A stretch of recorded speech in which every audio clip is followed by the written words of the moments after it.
আমি আজকে যে বিষয়বস্তুটা নিয়ে বলতে এসেছি যে আজকের বিষয়টা হচ্ছে গিয়ে সবথেকে বড় যেটা আমার প্রাপ্তি যে তোমরা আমাকে ভালোবাসায় ভরিয়ে দিয়েছো। অর্থাৎ আমার সাজেশন তোমরা ফলো করেছো এবং তোমরা এত উপকৃত হয়েছো যে সেটা শুনে এবং প্রশ্নপত্র দেখে আমার কিন্তু খুব আনন্দ হচ্ছে।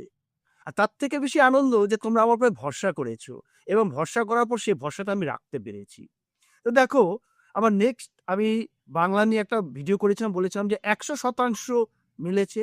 এর পরবর্তী যেটা আমি বলছি দেখো সোশিওলজি, সমাজতত্ত্ব। সমাজতত্ত্ব ১২ নম্বর প্রশ্ন কি ছিল তোমাদের পরীক্ষায় এসেছে যে সমাজতত্ত্বের সংজ্ঞা দাও, সমাজতত্ত্বের প্রকৃতি ও পরিধি আলোচনা করো। আমি তোমাদেরকে কি ১ নম্বর প্রশ্নে দিয়েছিলাম যে দেখো সমাজতত্ত্ব কাকে বলে? সমাজতত্ত্বের প্রকৃতি ও পরিধি আলোচনা করো। একদম মিলে গেছে।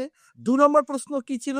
তোমাদের প্রশ্নে এসেছিল সমাজতত্ত্বের সঙ্গে ইতিহাস ও নৃতত্ত্ববিদ্যা সম্পর্ক আলোচনা করো। দেখো আমি তোমাদের কিন্তু ২ নম্বর প্রশ্ন তাই দিয়েছি। সমাজতত্ত্বের সঙ্গে ইতিহাস ও নৃতত্ত্বের সম্পর্ক আলোচনা করো। ৩ নম্বর প্রশ্ন তোমাদের কি এসেছে? সামাজিক গোষ্ঠী কাকে বলে? সামাজিক গোষ্ঠী বিভিন্ন প্রকারভেদ আলোচনা করো।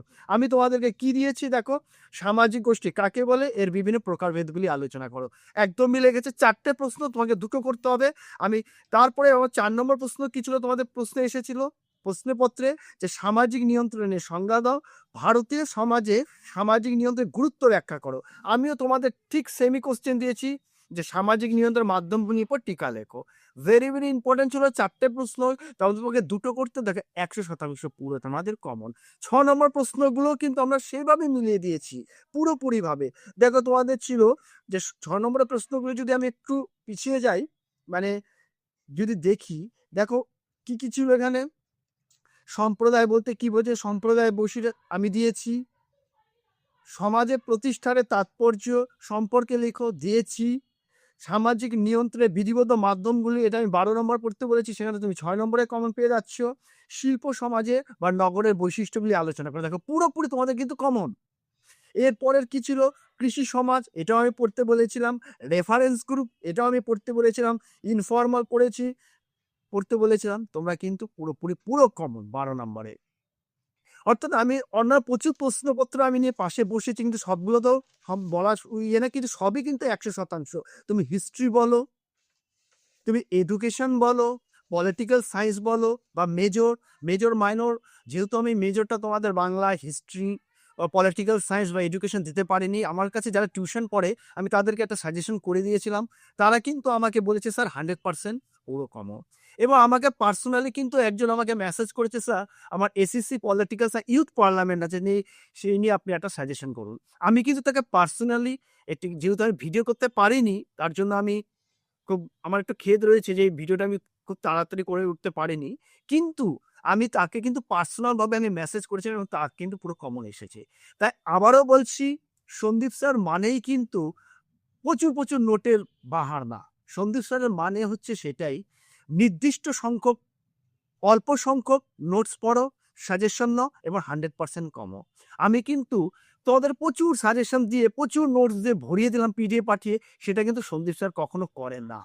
সেটা সবাই জানে। এবং যারা আমার থেকে নোট নিয়েছে, পড়েছে, তারা কিন্তু নিজেই মেসেজ করছে, স্যার আপনি এত ১ মাসের মধ্যে আপনি এত অল্প সংখ্যক আমাদের সাজেশন দিয়েছেন, এবং তা পড়ে কিন্তু আমরা খুব উপকৃত। তা তোমরা কিন্তু আর দেরি করো না। তোমরা যদি মনে ভাবছো যে আমার সাথে যোগাযোগ করবে, টিউশন পড়বে বা আমার থেকে নোট নিতে চাও, তোমরা খুব শীঘ্রই কিন্তু আমার সাথে যোগাযোগ করো। অলরেডি কিন্তু অনেকে আমার সাথে যোগাযোগ করে দিয়েছে। তার জন্য তোমাকে কি করতে হবে? আমার ফোন নাম্বারটা তোমরা নোট করে নাও। আমার সাথে তোমরা পার্সোনালি আমার সাথে যোগাযোগ করো। আমি তোমাদেরকে পার্সোনালি তোমাদের সমস্যার কথা জানাবো, প্রশ্ন সম্পর্কে বলবো, উত্তর সম্পর্কে জানাবো, কি করে লেখা যায়, সাজেশন কি হতে পারে। আমার ফোন নাম্বারটা বলছি 9832049874। এই নাম্বারে তোমরা সকাল ১১টার পর থেকে বিকেল ৫টা পর্যন্ত তোমরা আমাকে ফোন করবে। এর পরবর্তী সময়ে আমি টিউশন নিয়ে খুব ব্যস্ত হয়ে যাই, অনলাইন ক্লাস থাকে, বিভিন্ন রকমের ক্লাস।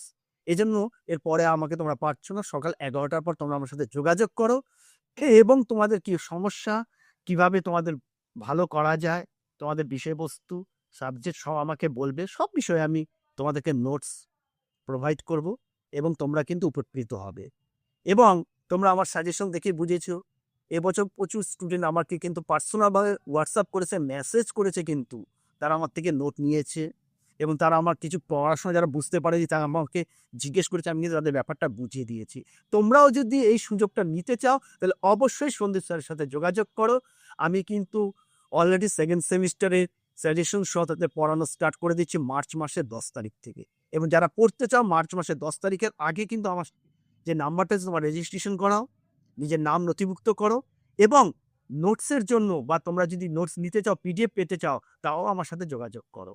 তো পরবর্তী ভিডিও কিন্তু আমার তোমাদের নতুন বিষয় নিয়ে আসতেছি, কোন বিষয় তোমাকে পড়তে হবে, বাংলা কি পড়বে, মেজর মাইনর কি থাকবে, এডুকেশন কি থাকবে, সোশ্যোলজি কি থাকবে, বিভিন্ন বিষয়ে সাবজেক্ট নিয়ে আমার কিন্তু অনলাইন ক্লাস চালু হচ্ছে। ফ্রি ক্লাস পাচ্ছ তোমরা এবং আমার ফেসবুক পেজও কিন্তু তোমরা সে ভিডিওগুলো পাবে। তো আজকে আমি এখানে রাখছি। পরবর্তী ভিডিওর জন্য তোমরা অবশ্যই আমাকে সাবস্ক্রাইব করো নতুন নতুন বিষয় জানার জন্য। তো আজকে এখানেই শেষ।